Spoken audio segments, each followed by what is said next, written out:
eu estou conversando com a Flávia Ranieri sobre geroarquitetura e ela estava contando o início dessa carreira, né, na geroarquitetura. Ela é pioneira nesse assunto no Brasil e ela estava contando que isso começou com uma demanda que ela percebeu dentro de casa com os pais dela, que moravam em BH e ela em São Paulo, e ela estava me contando o desfecho disso. Conta, Flávia. E aí eles se mudaram depois de terem escolhido eles mesmos, né? Exatamente, mudaram para um apartamento e aí eu fui ajudar a fazer essa transição. E aí eu consegui aplicar a geroarquitetura, assim, gente já tinha aplicado muita coisa, porque tudo isso que a gente está falando é geroarquitetura, né? Localização, iluminação, ventilação, natureza, tudo isso é. Mas aí foi muito interessante, porque a gente fez um trabalho de levar para esse novo espaço a história que eles tinham, então levar o mobiliário que eles tinham, o que cabia, o que não cabia, trocar mobiliários que não estavam sendo mais adequados. Então o sofá, que minha mãe não conseguia mais levantar do sofá, então nós fomos atrás de um sofá que ela conseguia sentar e para quê? Para continuar a receber os amigos. Sim. Você sempre precisa pensar assim, o porquê. Então eu mexi no escritório do meu pai, porque ele estava parando de atender, meu pai era médico, atendendo no consultório, fazendo muito atendimento em casa. Então, como deixar o escritório com uma iluminação melhor, Sim, mais forte, uma cadeira mais adequada, alturas mais adequadas, para que ele continuasse a trabalhar. O banheiro mais seguro. Aí você entra no detalhe, a barra de apoio no banheiro é o detalhe do detalhe. A barra de apoio no banheiro é realmente só um detalhe, né? Só é um muito detalhe. mais do que isso, né? E aí eu, depois disso, eu brinquei com os meus irmãos, que eu falei, agora papai e mamãe estão terríveis, porque eu ligava, eles estavam em casa, eles estavam sempre saíam, estavam sempre na casa de alguém, ou tinha sempre alguém lá em casa. E aí é isso que eu falei, que reduziu a marcha para subir a ladeira, e eu vou te falar, a ladeira virou uma Everest, deu uma... realmente, às vezes as pessoas acham que adaptar a casa é um sinal de fragilidade. E eu acho que é isso que a gente precisa mudar, que adaptar a casa na realidade, dar força para o usuário. Eu acho que é enxergar o envelhecimento não como uma redução de tempo ou de qualidade de vida, é assim, já está na reta final mesmo, né? Aquela coisa quase utilitarista, né? É pensar assim, como que eles podem viver com a maior plenitude possível, no maior tempo possível, né? E aí você enxerga, e é uma vida que você não sabe quanto tempo vai durar, o mais importante é que seja boa para eles. E eu fico imaginando que eles devem ser super gratos, eu acho que você deve ser a heroína de seus pais. Heroína, você foi meio forte, né? Mas assim, eu fiquei com vontade de tê-los aqui do lado, conversando, sabe? Assim, deles contando um pouco, porque quantos anos eles têm hoje? Papai faleceu no Covid. Nossa! Pegou ele, E a sua mãe? Mamãe está com 72. Então agora ela tá super jovem ainda. E como que ela tá? Ela se mudou e o fato dela estar com essas pessoas em torno, né, assim, num lugar mais próximo, provavelmente ela está no mesmo apartamento, ela deve estar muito melhor, né? Imagina se tivesse acontecido com eles morando no Belvedere, né? Ia ser muito pior. E aí a gente trabalhou, e é engraçado, porque o envelhecimento, ele é um processo de várias fases. É uma mudança constante e que a família ela vai vivendo junto e não tem nada assim, você arrumou, isso também é muito importante, você arrumou a casa uma vez e está resolvido, não. Vai precisar de adaptações e revisões sempre. Porque a gente muda, os nossos desejos mudam, as nossas necessidades mudam. E isso é muito importante. As pessoas que vão envelhecendo, que a gente acha que elas estão envelhecendo, a gente não, né? Elas também mudam em todas as idades, né? Mudam. Isso é muito legal. Mudam muito. E, por exemplo, uma coisa interessante, depois que o papai faleceu, a mamãe ela começou a receber mais as amigas em casa para fazer chá e tal, não sei o quê. Porque antes ela achava que aquela mulherada, ela tem um grupo de amigas que são tipo umas 10 amigas, que são as mais próximas. Adoro! Assim. Então ia aquela mulherada lá para casa e era um conversê o dia inteiro, que ela achava que incomodava o papai. Então ela evitava, ela ia mais assim. Aí depois que o papai faleceu, aí acho que elas também gostavam, então a casa vive cheia, sabe? É uma delícia, assim. E aí, o que é o meu papel como geroarquiteta? Ter cadeira adequada para todo esse pessoal pra sentar, todo mundo uma média etária 80. Ela tem, minha tia, por exemplo, está com 93, 80, é uma faixa etária, então tem que ter cadeira, a iluminação certa. E a casa começou, ou seja, a própria casa mudou o caráter dela, porque ela passou a ser uma casa muito mais coletiva do que uma casa, né, em relação à casa do casal que ela era, né? Gente, muito legal. Eu achei essa história incrível. E eu queria... Posso só fazer uma complementação? Sim, porque eu claro. acho que é legal que essas coisas, a gente está contando esses casos, e às vezes quem está assistindo a gente está passando por situações parecidas. Sim. E eu gosto muito de deixar essas reflexões assim para as pessoas. Eu estava falando que a casa dela é aquela casa que é passado, presente e futuro. Né? Então, o passado é essa história, o presente é para as pessoas pensarem no que elas gostam de fazer hoje, se a casa atrapalha ou não, o que elas podem fazer. E se a casa, você vai conseguir ter um futuro confortável naquela casa. Que foi o que aconteceu com a casa dos meus pais. Ela era uma casa que tinha o passado, o presente estava começando a falhar. Sim. E não tinha uma boa perspectiva de futuro, em termos de segurança e tal. E aí eles foram para o apartamento que a gente levou o passado, a gente atualizou o presente e eles conseguiram vislumbrar esse futuro. Então, na realidade, é um desafio para quem está assistindo, para ver se a casa de vocês, não importa a idade, tá? Se ela tem isso, vocês conseguem se reconhecer na casa de vocês? Você consegue, Cris? Eu consigo me reconhecer muito, mas eu tive que fazer mudanças recentes. É engraçado, porque eu até tenho uma palestra minha que se chama Morar em Mim, que eu acho que existe uma relação muito grande entre a gente e a nossa casa, né? E o apartamento que eu moro hoje, que é um apartamento antigo, no Sion, numa praça, né? Então, e ele é numa comunidade de pessoas que tem muitos velhinhos, tem pessoas mais velhas no prédio e tal, eu adoro, e tem um clima de cidade do interior. E o apartamento é o apartamento mais com o meu jeito que eu já morei. E eu já tenho 6 anos que eu tô lá e eu reconheço, assim, a casa me abraça, né? Eu sento no sofá, no meu sofá específico, que o apartamento é pequeno, mas ele tem uma amplitude, assim, uma facilidade, uma ligação entre os ambientes. E quando eu sento nesse sofá para pegar um livro, eu estou muito comigo mesmo, muito feliz, na minha solitude ali, naquele momento meu, eu sou abraçada pela casa.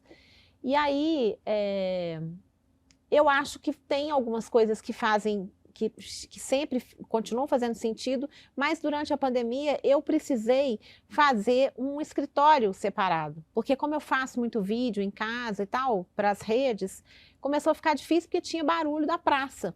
E aí eu aluguei um escritório pertinho, que eu vou a pé, né? Então, assim, e lá a minha irmã é arquiteta, Patrícia Guerra, e ela fez para mim a casa Cris, que eu chamo, que é como se fosse um home office fora de casa, porque é como se fosse um cômodo da minha casa, que parece um pouco a garrafa da Dini é um gênio, que é meio que um lugar muito protegido, tem um isolamento acústico e tal. Então, o que eu fiz? Eu continuei amando a minha casa, mas eu construí aquilo que estava faltando, né? Eu providenciei aquilo que estava faltando. Mas eu acho que, às vezes, as pessoas não têm essa relação com a casa, elas não percebem. Eu tive um namorado muitos anos atrás que ele não estava num momento bom, ele estava vindo de uma separação, ele estava com a autoestima muito baixa. Todos os móveis dele eram de madeira, inclusive ele não tinha sofá, ele tinha bancos de madeira. E eu acho isso tão sintomático, simbólico, porque ele não encontrava conforto na casa dele. Então a casa, eu acho que a gente tem a roupa é um reflexo da nossa autoestima, e a casa também nos veste, né? E tem uma importância muito grande. Então, acho que isso que você falou é fundamental, não só para quem está envelhecendo, aliás, todos estamos, né? Mas os processos precisam estar sempre sendo, os parafusos precisam estar sendo apertados. Será que está me cabendo aqui? Será que faz sentido, né? E eu fico pensando como a sua, e aí eu queria que você trouxesse um pouco como que é a sua atuação profissional hoje, né? Em que você pode ajudar as pessoas, porque eu acho que você tem uma área de atuação simplesmente enorme, né? É gigante, né? Porque você estava falando do treinamento dos corretores para o novo imóvel para pessoas mais velhas, né? Você sabe que quando eu comecei a trabalhar nessa área, fazia coisas muito pontuais, assim, ajudando as famílias, normalmente chamado por filhos, né? Os filhos chamam para ajudar na casa dos pais. Dá até para criar um programa novo, Decora Decora Sênior. mais. Decora mais, muito bom. Mas aí eu comecei a perceber que se eu continuasse assim, era um trabalho de formiguinha muito pequeno. E a gente no Brasil está muito atrasado. A Sim. gente precisa de muitos profissionais na área. E aí eu tive a ideia de fazer um curso para os arquitetos, para os designers de interiores. Já formei 2 turmas. Olha que legal. Conversei com o pessoal do próprio Einstein, porque quando eu fiz a pós-graduação lá, tinha um curso que falava de arquitetura, uma disciplina, mas ela era pequena, ela era tipo de 45 minutos. Sim. Fiquei revoltada. Eu falei, não pode. 45 não pode. minutos é igual os estudos sobre menopausa, né? Há muito tempo atrás, há algum tempo, até outro dia, os estudos sobre menopausa eram 2 páginas do livro de medicina, né? Por isso que a gente está aí sofrendo. Agora a gente tem que olhar para a menopausa e falar, gente, vamos estudar esse negócio melhorzinho, que agora a gente está vivendo muito, né? Exatamente, precisa. E precisava ampliar um pouco o conceito, porque às vezes a gente fala de arquitetura para os 60 mais, as pessoas ficam pensando só no banheiro, ou só na casa, e na realidade a gente precisa pensar numa cidade adequada para todo mundo. Sim. Então, restaurantes, cinemas, teatros, tudo isso adequado. E aí consegui convencer, então eu na realidade dei uma mudada na minha carreira no sentido de formação de profissionais. Então hoje o Einstein, na mesma pós-graduação, tem a disciplina de arquitetura que eu que dou, que e ótimo. são 4 horas de aula. Já ampliei. Já melhorou. E aí estou ensinando arquitetos e design de interiores, e aí eu estava comentando com você que agora eu abri a conta no TikTok. Então, que a ideia na conta do TikTok era dar dicas mais simples para o público final direto, para que qualquer um, não precisa ser designer, arquiteto, nem nada, qualquer um consiga fazer mudança em casa. Então, eu na realidade, estou tentando pensar em formas de escalar o conhecimento, para que mais pessoas tenham acesso a isso, para que isso chegue mais rápido. Porque eu estou, na realidade, com medo do meu envelhecimento. Sim. Eu quero Tem que correr, vamos correr com isso daí. Eu quero uma casa bacana para quando eu envelhecer. Eu não tenho filho, não vou contar com filho. Eu quero envelhecer com os meus amigos, e onde é que é essa moradia. Sim. Aí a gente estuda, vai atrás dos grupos de co-housing, co-living, os residenciais, as formas diferentes de moradia, e tem que trazer isso para o Brasil. Tem que trazendo... Eu falo, não tem moradia certa e errada, tem a moradia certa para você. Exatamente. Que te serve ou não, né? Exatamente. É Eu- igual uma roupa que fica boa e confortável, ou uma roupa que não fica boa e confortável. Não é o que está na moda, né? Dá tempo de contar caso? Claro que dá tempo. Deixa eu ver como é que tá meu tempo. Dá, ela disse que dá. Não tem tempinho, deixa eu mandar uma casa. Como que é interessante essa questão da forma de moradia ser adequada ou não para você. Muita gente fala que eu gostaria de morar com meus amigos quando eu envelhecer. Muita gente, mas muita gente mesmo. Quero fazer uma vila, quero fazer alguma coisa assim. Aí, há muitos anos atrás, surgiu, hoje em dia chama Colive. Você conhece a startup? Não. Ela chamava Morar com Você. Ela era tipo um Tinder da moradia. Então, tinha as pessoas que tinham apartamentos, pessoas que queriam dividir os apartamentos ou casas com outras, e eles faziam lá um perfil de afinidades e tal. E aí tinha uns encontros para vocês, tipo um namoro, para entender se ia rolar. Para ver se ia dar match. Super legal. Que é uma startup com 2 mulheres acima de 60. Olha. Que tocam essa startup. É a Veronique e a Marta, que são... Elas são de São Paulo? São Paulo, vale a pena conversar. E aí eu entrei nesse processo empolgada por essa ideia de, eu gostaria de compartilhar. E foi muito interessante, porque não é para mim. E aí eu falei assim, eu tinha um cachorro, e aí um falava, não, mas o cachorro tem que ficar para fora. Eu falava, não, mas o cachorro dorme comigo na minha cama. E aí quando você começa a ver, eu ficava pensando, será que eu estou pronta para dividir a casa com outras pessoas? Que é uma espécie de um casamento, gente, né? Então, você quer morar com seus amigos, mas você está pronto para dividir a casa com seus amigos? Isso é legal também, as pessoas pensarem assim, como é que elas querem envelhecer? Eu quero morar com os meus amigos, mas cada um na sua casa?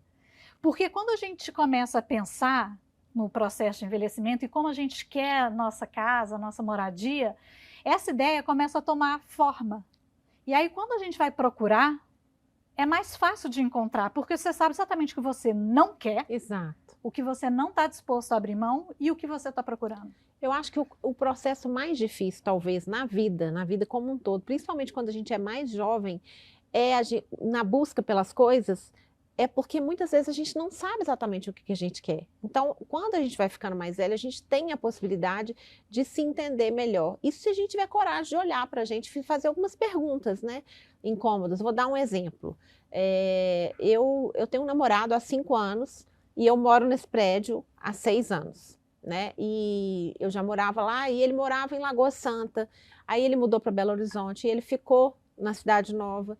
E um dia vagou o apartamento do lado do meu. Eu moro no 202, né? E vagou o 201. Eu falei, vou falar para ele, vai ser praticamente um pedido de casamento, né? Ele não vai entender nada. Mas falei, olha, vagou o apartamento. E ele topou, porque ele mora com as 2 filhas do segundo casamento. E aí ele veio. E para mim é super importante, que eu já me casei algumas outras vezes, eu sou viúva, eu nunca sei meu estado civil, eu tenho um pouco de dificuldade de responder isso. E a gente não é nem em casas separadas, né? É casas geminadas, porque ele está simplesmente do meu lado mesmo. E aí ele tem 2 anos que ele está morando lá, e eu acho esse formato perfeito, assim, porque às vezes a gente briga e um manda o outro para aquele lugar. Fecha a porta no dia seguinte, gente, lavou, tá novo, sabe aquela coisa? Não vamos discutir essa relação.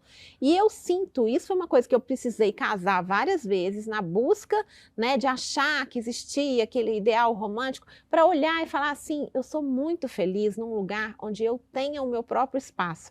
E é muito engraçado, porque eu tenho cada coisa no seu lugar, sabe assim, tipo caixinhas, eu sou super organizada, e o Ale é diferente de mim. Então dá até vontade de fazer um reality assim para mostrar, porque tem hora que é a comunidade, ele entra lá em casa e fala, me empresta a panela de pressão, sabe essas coisas. E assim, é engraçado, porque cada um do seu jeito, mas nesse sentido é muito saudável para a relação e muito saudável para a minha vida.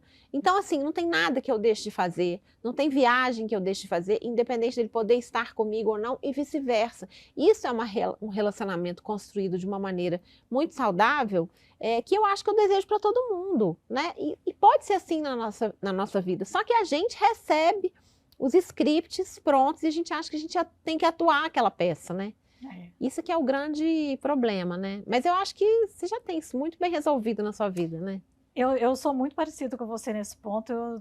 Eu sou uma eterna romântica, eu já casei 2 vezes, já separei. Hoje eu tô com um namorado também nesse esquema, ele lá e eu aqui. Bom demais. Bom demais, eu falo Eu com acho a ele. festa de casamento muito boa, assim, usar um vestido, mais um vestido de noiva, acho maravilhoso, mas só a festa, sabe? O dia a dia não precisa. Não precisa, não precisa. Isso, sabe que uma vez, mais um caso. Adoro o caso. Gente, essa é a convidada ideal. Mais um caso. Uma vez me ligou uma senhora, ela tinha 83 anos. Ela falou, preciso que você venha aqui com urgência. Estava na pandemia.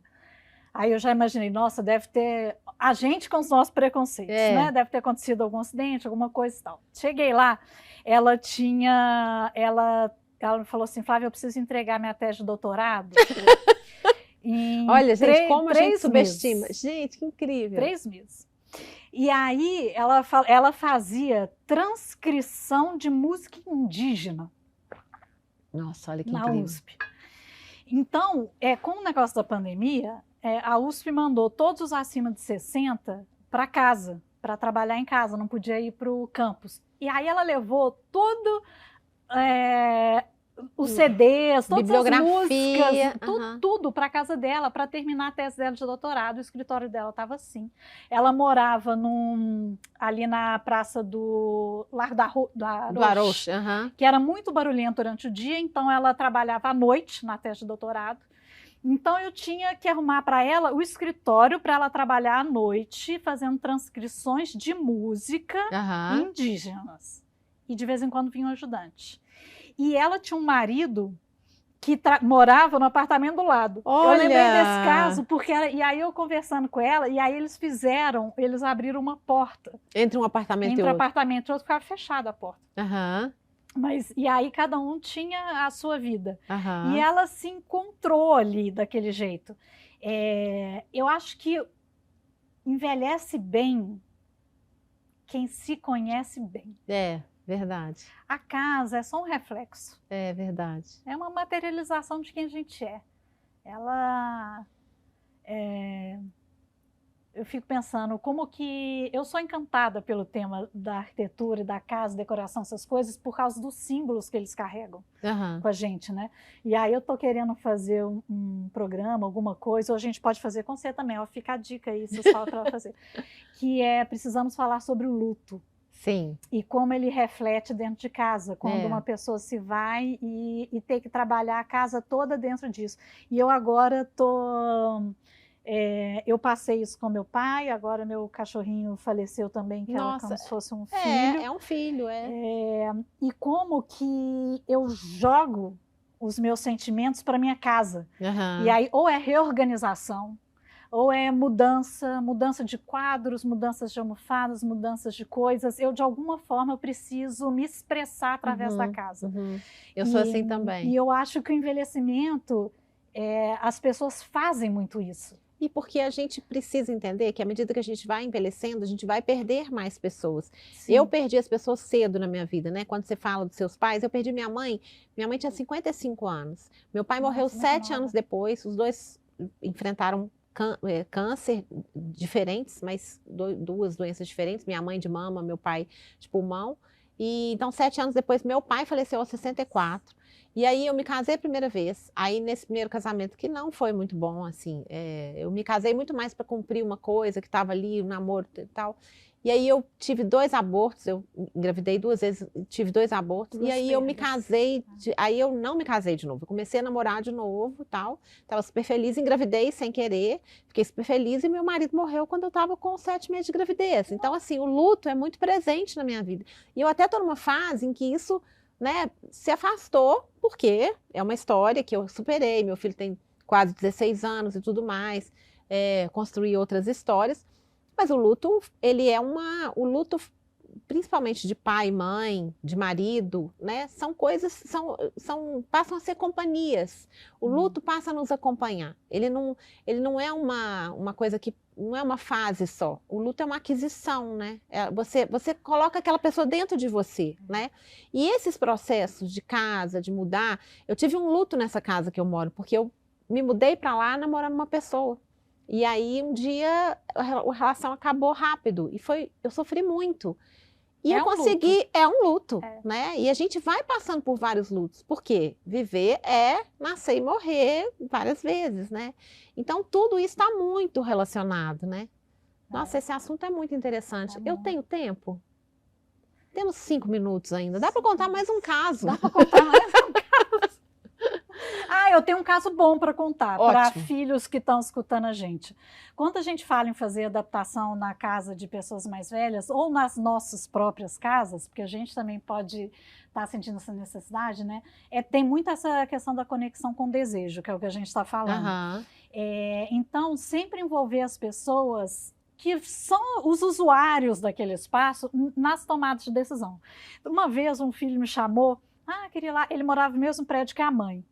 E eu estou muito preocupada com minha mãe, está envelhecendo e tal, e aí eu fui lá na casa dela. Ela morava num apartamento enorme que tinha assim tapete para tudo quanto é lado, mas sabe assim, quando tem sobreposições de tapetes, de tanto tapete. Ela era uma acumuladora de tapetes. Acumuladora de tapetes.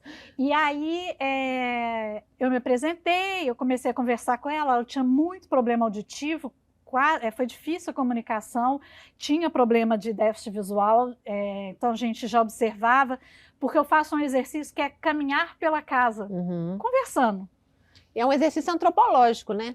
Que não é perguntar como que você se senta, é ver como você se senta. Exatamente. Né? Então eu fui passeando com ela pela casa e tal, vamos tomar um cafezinho, eu falei, só se você passar ele para mim, no que vai passando o café, a gente vai observando como é que está o alcance no alto, sim, você a vai ergonomia das coisas, ali, que né? legal.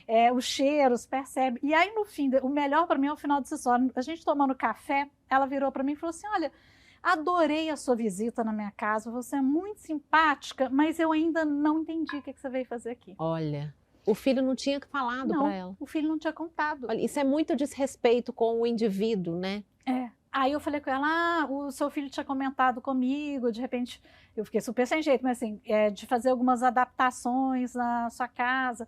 Ela falou, minha casa está perfeita, eu não preciso mudar absolutamente nada. Talvez eu não vou de filho. tirar talvez de filho, E isso é uma realidade na casa de muitas pessoas. Às vezes a gente chega com a melhor das intenções, querendo fazer mudanças para deixar a casa mais segura, mais adequada, mas as pessoas não estão prontas para fazer todas as mudanças. Eu acho que isso é uma questão muito presente no próprio... Isso é uma forma de etarismo, é você desconsiderar o sujeito, né? As decisões dele, desconsiderar os desejos dele e achar que você pode resolver como se você fosse o pai, né? Existe um certo paternalismo ali, muda o papel, e isso é uma coisa que a gente precisa tomar muito cuidado, porque machuca demais. Muito. Então, assim, escute, faça o que a pessoa quer fazer. É claro que às vezes a gente argumenta quando a gente acha que o risco é alto, mas se o risco é baixo, às vezes... Porque o pessoal fala, vou dar exemplo do tapete, por exemplo. Tem que tirar tapete. Você vai na casa, às vezes, de uma pessoa idosa, que ela tem um tapete que é assim, ganhou de casamento, não sei o quê, que tem uma história, que todas as manchas ela sabe a história. E esse tapete está numa sala de estar que ela nunca vai. Aquele tapete não é um risco. Se o tapete estivesse numa área que ela passa o tempo inteiro, ele é um risco. Aí você vai tirar? Depende. Às vezes você consegue mover o tapete para baixo do sofá e tirar da circulação, resolve. Às vezes você tira o tapete do chão, coloca na parede, resolve. É verdade. Mas assim, sempre entender que a gente tem um limite, que no final das contas, é quem mora lá que sabe tem que melhor. dar a última palavra. Verdade. Nós somos ferramenta. Os geroarquitetos, os arquitetos são ferramenta. Quem dá a palavra final é o morador, não é o filho, não é o cuidador, não é a empregada doméstica, é quem usa aquele espaço. É verdade. É ele. O nosso tempo acabou e eu quero perguntar, você quer ser minha amiga? Ai, por favor, gente, eu amei tudo, porque é muito bonito o seu trabalho, assim, é muito emocionante a amplitude do que você faz. Então, acho que a gente ainda vai conversar outras vezes aqui, né, para você vir contar novidades. Porque... Fala para o pessoal mandar pergunta para a gente, que a gente responde. Isso. E quais são suas redes sociais para as pessoas seguirem? Tem alguma coisa que as pessoas podem interagir com você também? Pode. O Instagram, Flávia Ranieri, TikTok também agora, Flávia Ranieri. Flávia Ranieri, TikTok, Flávia Ranieri. Gente, sigam lá, que tem muita dica boa. Vão envelhecer bem. Obrigada, querida. Obrigada. Adorei. Foi muito maravilhoso. Nossa, aprendi pra caramba. Que bom. Seu diretor!